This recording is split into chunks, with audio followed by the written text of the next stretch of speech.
Maya Richardson stepped into the Sterling Crown Hotel just before midnight, her shoulders heavy with travel fatigue and the pressure of an international call she needed to join in less than 20 minutes. She wore simple jeans, worn sneakers, and carried a scuffed canvas bag, none of which matched the glittering marble floors or towering crystal chandeliers. Ethan Caldwell, the night manager, noticed her immediately, but not with the warmth expected in a luxury hotel. His eyes narrowed the moment he saw her, and his voice carried the slow, patronizing tone of someone already convinced she didn't belong. "Can I help you?" he asked, though it sounded more like a challenge than hospitality. When Maya calmly presented her reservation confirmation and her sleek black card, Ethan scoffed loud enough for nearby guests to hear. His assistant, Chloe, leaned over the counter, whispering that the card looked way too fancy for someone dressed like that, and her smirk carried the sting of practiced judgment.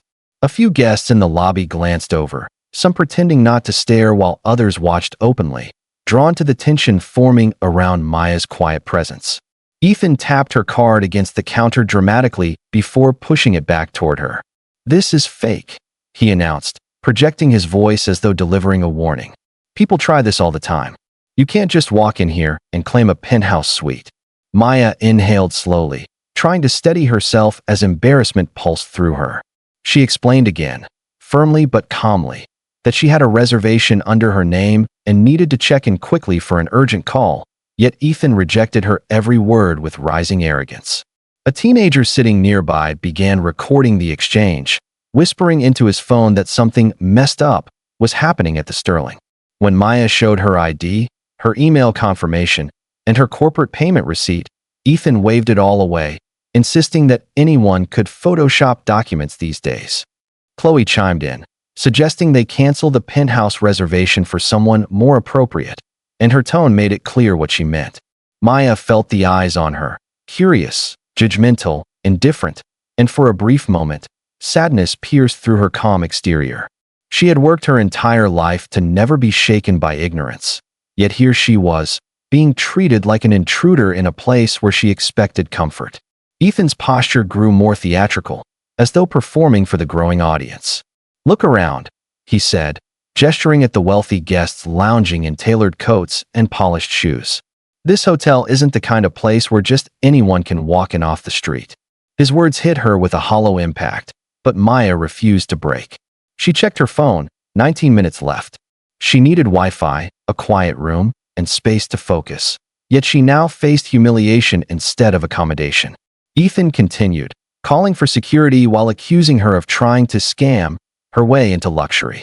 As Daniel Brooks, the security chief, approached, Maya met his gaze with quiet steadiness and told him to review Section 14.3 of the employee manual before taking action. Her voice never wavered, but the firmness beneath it startled even Daniel. Ethan laughed sharply, insisting she was bluffing and had probably memorized some legal jargon from social media. The teen recording whispered, "This is going viral," as the viewer count climbed. Maya looked around the room, at the guests who stared at her like she was a spectacle, at the employees whose smirks revealed their assumptions, and she exhaled softly. What they saw was a tired black woman in casual clothes. What they would soon learn, what they had no idea was coming, was that they were minutes away from the biggest mistake of their careers. Maya slipped her card back into her bag, lifted her chin, and whispered to herself, 9 minutes until my call. 9 minutes until the truth." The tension in the lobby thickened, but Maya's calm grew sharper. The moment of reckoning was coming, and none of them were ready for it. The moment Ethan announced he was calling security, the tension inside the Sterling Crown Hotel thickened like storm clouds ready to split open. Daniel Brooks approached with the calm discipline of someone used to mediating wealthy guests' tempers, but even he sensed something was off. Ethan pointed at Maya with exaggerated authority, telling Daniel she was attempting to fraudulently obtain access to a penthouse suite. Maya didn't raise her voice, didn't plead, didn't defend herself. She simply told Daniel, with a quiet firmness that made him pause, to check Section 14.3 of the employee handbook before acting. Ethan rolled his eyes so hard that several guests saw it and exchanged awkward glances.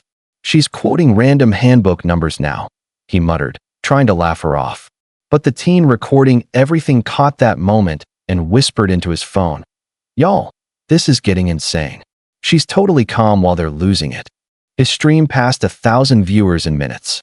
Chloe typed rapidly behind the counter, loudly announcing she was canceling Maya's reservation because policy doesn't allow fraudulent claims on premium rooms. A woman sitting nearby gasped softly at the cruelty in Chloe's tone, but like most onlookers, she said nothing. Maya stood completely still, as though rooted in unshakable patience, but inside, her disappointment deepened.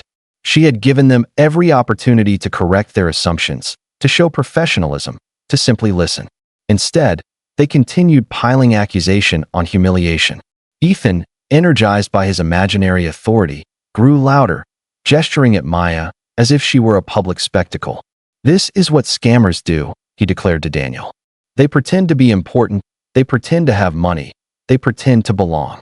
Maya's eyes lowered for a moment, not in shame, but in reflection. This was not the first time she'd been underestimated, but it never stopped surprising her how confidently people broadcast their biases. Meanwhile, the live stream chat exploded, comments accusing the hotel of racial profiling, viewers urging someone to intervene, others tagging news stations and saying this footage needed to be seen.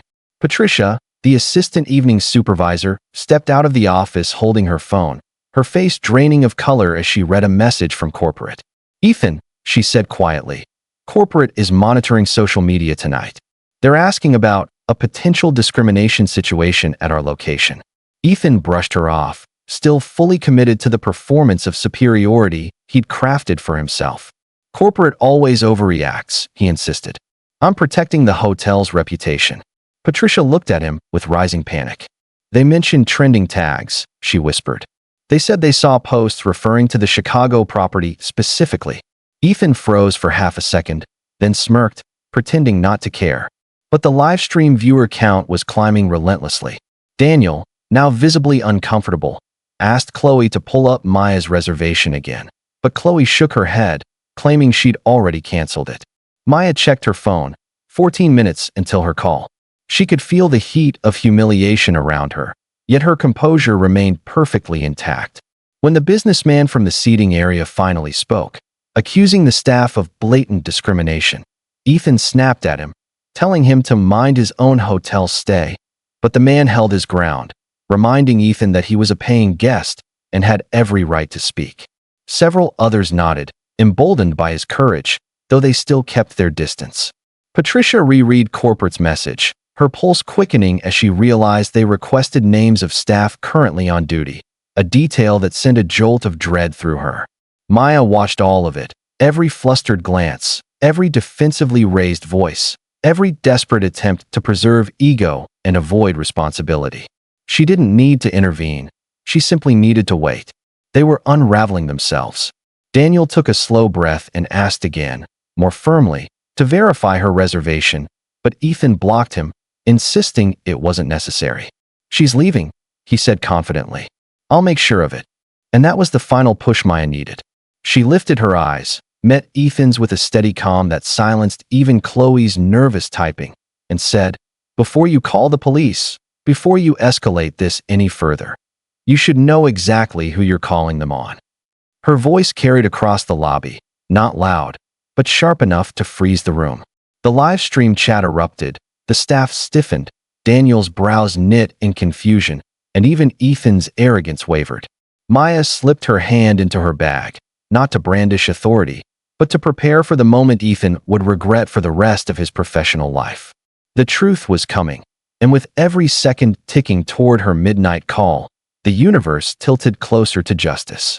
The lobby fell into a tense quiet as Maya reached into her messenger bag, not with urgency, but with the slow assurance of someone preparing to turn the world right side up. Ethan stood rigid, the phone still in his hand, his confidence flickering as Maya placed a slim leather portfolio on the marble counter. The teen's livestream shot upward past 7,000 viewers as everyone leaned in, sensing the atmosphere shift. Maya unlatched the portfolio, revealing neatly organized documents, corporate audit reports, signed executive agreements, performance evaluations, and laid them out with the precision of an attorney presenting evidence. Ethan frowned at the pages, eyes darting from line to line without comprehension. "What is this supposed to be?" he demanded, though his voice lacked its earlier swagger. Maya didn't answer immediately. Instead, she tapped the corner of a particular page titled Sterling Crown Hotel Group, Ownership, Distribution, and Governance. Daniel leaned closer, his posture straightening as he read the printed name. Patricia's breath caught audibly when she saw the signature at the bottom, the same signature that appeared on her employment contract. Maya finally lifted her gaze, her expression calm, but carrying a weight that settled over the room like a descending curtain. "These are corporate documents," she said evenly. "Not forged, not photoshopped, not fabricated." She tapped her name again. "Mine." Ethan opened his mouth to protest, but Maya was already retrieving her tablet. She unlocked it, swiped smoothly to the hotel group's corporate website, and rotated the screen so everyone could see. The homepage flickered under the chandeliers, and then the leadership page loaded with a glossy layout of top executives. In the center, framed in clean minimalist design, was a professional photo of Maya wearing a fitted navy suit, her hair styled in a sleek twist, her gaze confident and assured. Underneath the photo, bold lettering spelled out, "Maya Richardson, majority shareholder and executive director, Richardson Global Holdings, owner of Sterling Crown Hotel Group." Gasps rippled across the lobby. A businessman whispered, "No way," while an elderly woman clutched her pearl necklace. Patricia stepped backward like the floor had dropped beneath her, and Chloe pressed a hand to her mouth, her earlier smugness evaporating. Ethan, however, seemed frozen mid-breath, his eyes widening as though reality itself had betrayed him. That's not possible," he stammered. You can't be." Maya tilted her head. "I can't be what, Mr. Caldwell? A black woman who owns the hotel you try to throw me out of? Someone wearing simple clothes who can still buy this building 10 times over? Or someone you underestimated because you assumed wealth looks a certain way?" Ethan's throat bobbed as he swallowed, but his voice had shriveled to a thin whisper. The teen recording whispered to his viewers, "Yo, she OWNS the whole chain. This is wild," as comments flooded the stream in a blur of disbelief and celebration. Maya continued with a calm that cut deeper than anger. She explained that she'd quietly acquired majority ownership of the hotel group 3 months prior after reviewing a disturbing pattern of complaints, most from guests of color, specifically about the Chicago location. She had intended to observe the staff discreetly, to confirm whether the complaints reflected isolated issues or systemic behavior.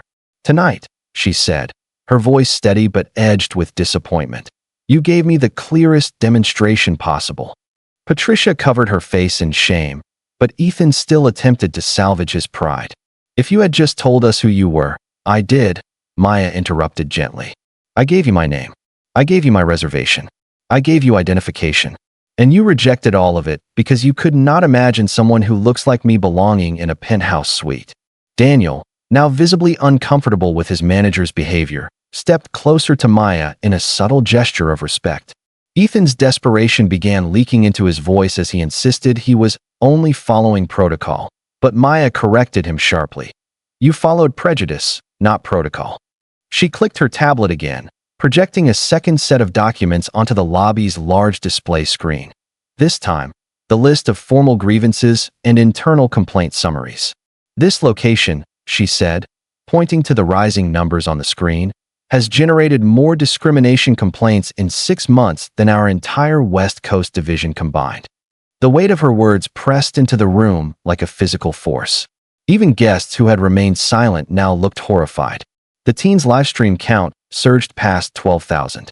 Ethan's legs buckled slightly, and Patricia gripped the edge of the counter to steady herself. Chloe's eyes filled with tears, her earlier confidence shattered. Maya closed the portfolio with quiet finality.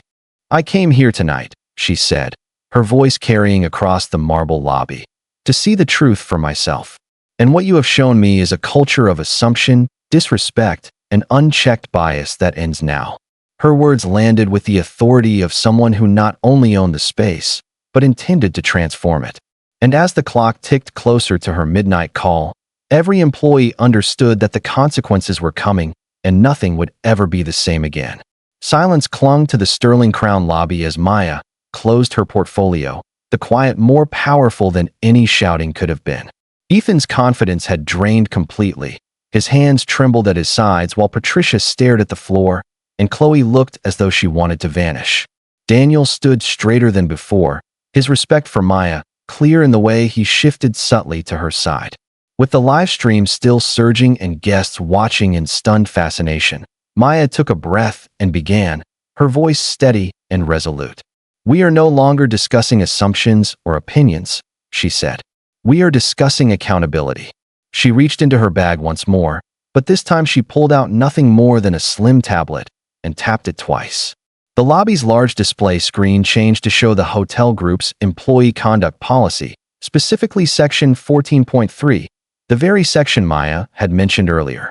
Daniel's eyes widened as he reread the lines. Discriminatory behavior based on appearance, race, gender, economic assumption, or perceived status will result in immediate termination without severance. Ethan took an involuntary step back, his voice cracking as he tried to speak. "MMS, Richardson, please, this was a misunderstanding. We were just trying to protect the hotel." Maya lifted one hand, and the trembling man fell silent. "Protect the hotel?" she repeated calmly. "From a guest with valid identification? From a reservation confirmed months ago? From assumptions you made before I said a single word?" Ethan looked trapped, cornered by his own actions. Patricia attempted to interject, her voice shaky. "Ma'am, I acknowledge mistakes were made, but we can correct them if you allow us to." Maya cut her off gently but firmly. "This location has documented misconduct spanning months. Tonight was not your first mistake. It was simply the one you were recorded making." The teen streamer whispered into his phone, "She's about to drop the hammer," as comments flooded across the screen, cheering for Maya. Then Maya laid out 3 options on the marble counter with the clarity of someone who had delivered this kind of verdict many times in boardrooms far grander than this lobby. "Each of you has a choice," she said. "Option 1, immediate resignation. You will leave quietly tonight, and I will provide a neutral reference. Option 2, termination for cause. This will go on your permanent employment record, with no severance, and future employers will see exactly why you were dismissed. Option 3, a full corporate investigation. A public one. One that will permanently attach your names to discrimination reports that may follow you for the rest of your careers." A collective gasp moved across the room. Chloe's knees buckled, and she grabbed the counter for support. Patricia choked on a sob, mascara streaking down her face. Ethan's jaw clenched in panic. "This isn't fair," he whispered hoarsely. You could have told us who you were." Maya's eyes softened, but her voice didn't. "I told you everything a guest is required to tell. I gave you my reservation, my ID, my card. The only thing you needed to do was your job and offer basic courtesy." Daniel looked almost embarrassed to be standing near Ethan as the manager's composure completely disintegrated. The businessman in the lounge murmured, "This is justice in real time," and several guests nodded. Ethan finally broke, pulling off his name badge with shaking fingers. "I resign," he said, his voice barely a whisper. He placed the badge on the counter like it weighed 100 pounds. Patricia followed, crying openly as she set her badge beside his. "I resign too," she managed, her shoulders trembling. When Maya turned to Chloe, the young woman looked terrified. "Ms. Richardson," she said, voice tiny, "I know I went along with them. I laughed at you. I judged you. But I want to do better. Please give me the chance to learn." Maya studied her for several long seconds, long enough for the entire lobby to hold its breath. Then she nodded once. "Growth is possible only when someone recognizes what they have done wrong. You will remain employed under strict probation, mandatory training, weekly evaluations, and zero tolerance for any further misconduct." Chloe burst into relieved tears, whispering, "Thank you," over and over. Finally, Maya turned to Daniel. "And you," she said with a faint smile, demonstrated caution and professionalism. "You questioned the situation, instead of rushing to judgment. That is what leadership looks like." Daniel's chest lifted, pride mixing with humility. "Thank you, ma'am," he said quietly. Maya then addressed the lobby, speaking loud enough for every witness and every live stream viewer to hear. "This hotel will change," she declared. "Tonight marks the end of a culture of assumption and disrespect, and the beginning of rebuilding what hospitality truly means." With that, she signaled Daniel to escort the former employees out. Ethan and Patricia walked toward the exit, like people walking away from the ruins of their own choices. Guests watched in awe. The live stream erupted in celebration. Maya checked her phone. Minutes remained before her midnight call. She gathered her documents, lifted her chin, and prepared for the next phase. Justice had been delivered. Now came transformation. By the following morning, the Sterling Crown Hotel felt like a building holding its breath, waiting for a verdict. Staff whispered in hallways. Guests exchanged knowing glances, and the shock of the previous night lingered like an aftershock still rippling under the marble floors.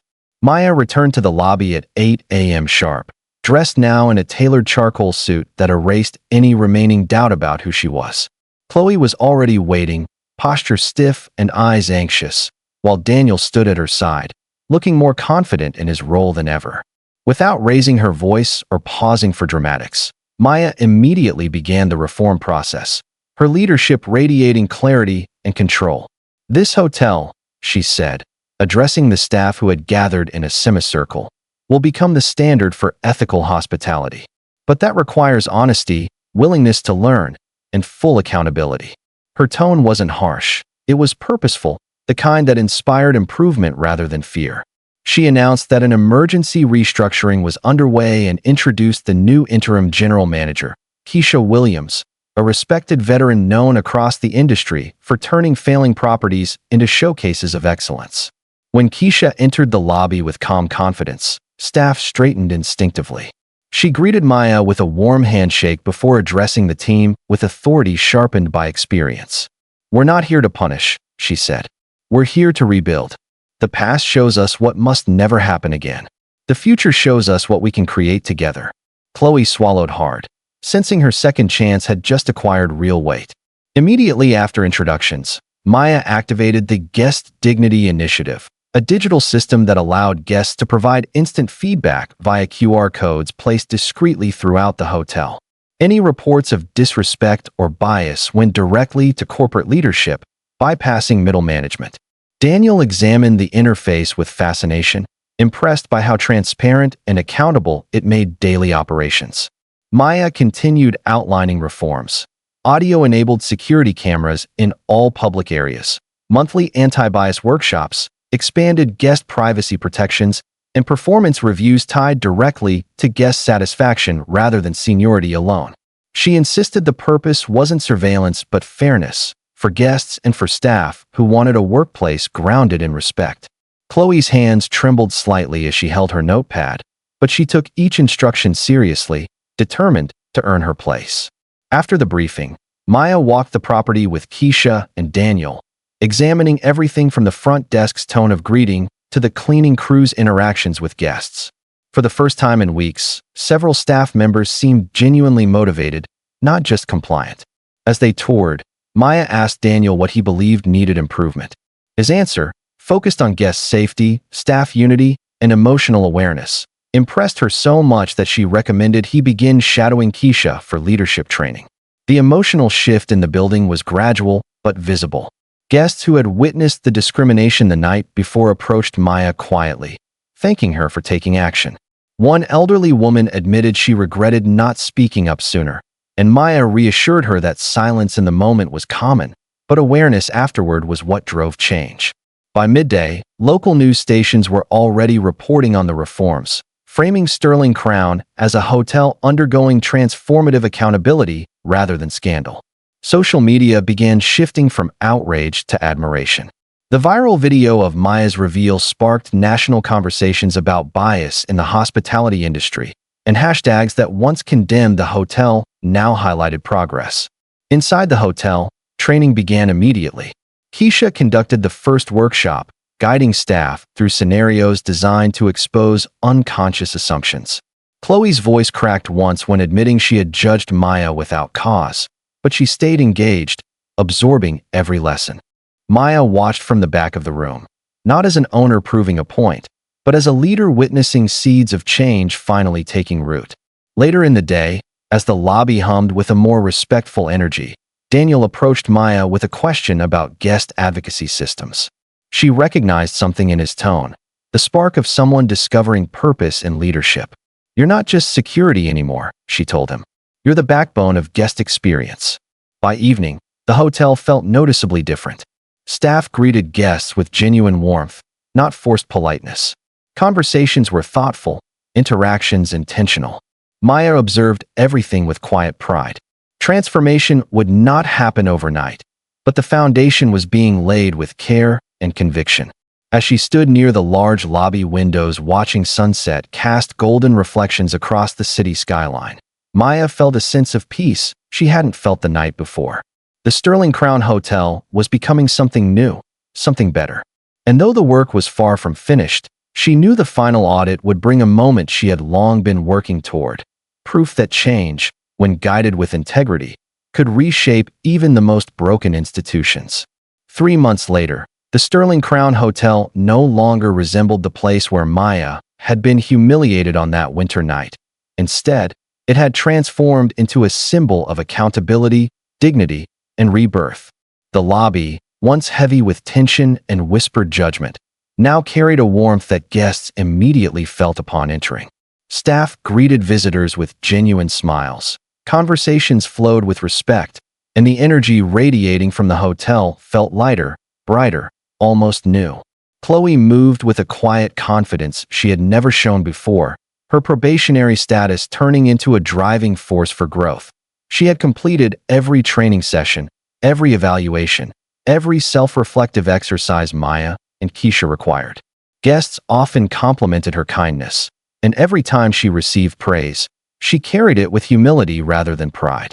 Daniel, now in a crisp suit instead of a security uniform, stood at the front desk reviewing guest feedback on a tablet. His new title, Director of Guest Integrity, had become a beacon for the hotel's renewed mission. He handled concerns with empathy and resolve, ensuring each guest felt seen and valued. Keisha's leadership created a philosophy that permeated every floor. Hospitality was not a performance, but a responsibility. And under Maya's oversight, Sterling Crown had become the highest-rated property in the region. The final audit results arrived on a Friday morning. Maya sat in a conference room overlooking the bustling city as she opened the digital report. The numbers were staggering. Guest satisfaction had surged from 2.3 to 4.7 stars. Revenue had increased by double digits. And for the first quarter in its history, the hotel reported 0 discrimination complaints. 0. Maya closed her eyes for a moment, absorbing the magnitude of what the team had accomplished. This wasn't just a recovery, it was a reinvention. News outlets soon caught wind of the transformation. Within days, reporters filled the lobby, interviewing guests, staff, and community partners about what had changed. The viral video that had once exposed the hotel's failure now served as the opening chapter of its resurgence. Maya agreed to a national interview, standing exactly where Ethan had dismissed her months earlier. Cameras surrounded her as she spoke with calm authority. "What happened here was painful," she began. "But pain is often where change begins. We chose not to bury the truth. We chose to face it." Her words resonated far beyond the hotel walls. On social media, millions watched clips of her interview, praising her leadership and calling her a pioneer in corporate accountability. Universities reached out for case studies. Advocacy groups applauded her transparency. Even hospitality executives around the country contacted her for guidance. Inside the hotel, an emotional ceremony took place the following week. Maya gathered staff and local community members for the unveiling of a plaque near the entrance, a permanent reminder of the hotel's transformation. Standing beside Daniel and Chloe, she spoke softly but with conviction. This building was not changed by policies. It was changed by people willing to grow, reflect, and choose dignity. Keisha pulled away the velvet cloth, revealing the engraved plaque. "Every guest deserves dignity, no exceptions." Applause erupted throughout the lobby. Chloe wiped tears from her cheeks. Daniel's voice caught when he thanked Maya for seeing leadership potential in him before he could see it in himself. After the ceremony, staff and guests mingled, sharing stories of kindness and redemption. A woman who had once witnessed the discrimination approached Maya and confessed she had felt guilty for not speaking up. Maya held her hand and said, "Silence is common. What matters is what you do after you recognize it." As night filled the lobby with soft golden light, Maya found herself standing in the exact spot where Ethan had crushed her black card into the floor. The marble was polished now, gleaming under the chandeliers. She ran her fingertips along the cool surface and felt a sense of closure wash over her. This wasn't just a victory for her. It was a victory for every person who had ever been underestimated, mistreated, or judged by their appearance. Maya filmed a final message for her company and for the millions who had followed the story online. "Discrimination doesn't disappear overnight," she said, looking directly into the camera. "But change begins with one choice, one voice, one moment where someone refuses to stay silent. If you've ever been looked down on, dismissed, or told you don't belong, remember this. Your dignity is non-negotiable." She ended the recording, slipped her phone into her bag, and took one last look at the hotel she had rebuilt from the ashes of prejudice. Guests smiled as they walked by, staff greeted her with admiration, and somewhere deep inside, Maya knew this transformation would echo far beyond these walls. The Sterling Crown Hotel had become a story of redemption, a reminder that respect is not earned through wealth or appearance, but through humanity.